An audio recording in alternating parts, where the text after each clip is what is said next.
بسم الله الرحمن الرحيم.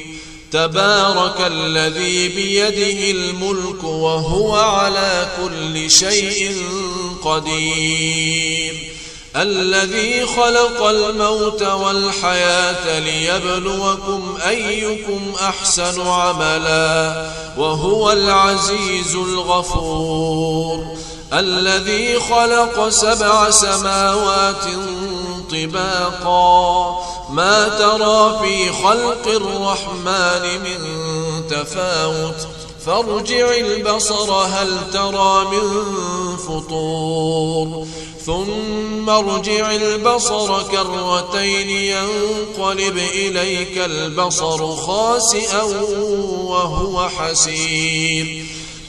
ولقد زينا السماء الدنيا بمصابيح وجعلناها رجوما للشياطين وأعتدنا لهم عذاب السعير. وللذين كفروا بربهم عذاب جهنم وبئس المصير. إذا ألقوا فيها سمعوا لها شهيقا وهي تفور تكاد تميز من الغيظ كلما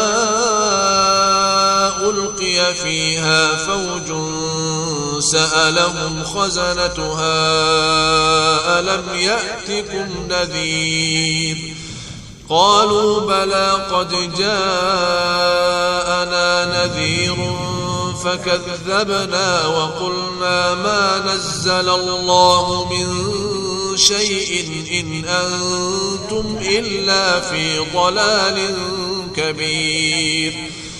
وقالوا لو كنا نسمع أو نعقل ما كنا في أصحاب السعير. فاعترفوا بذنبهم فسحقا لأصحاب السعير. إن الذين يخشون ربهم بالغيب لهم مغفرة وأجر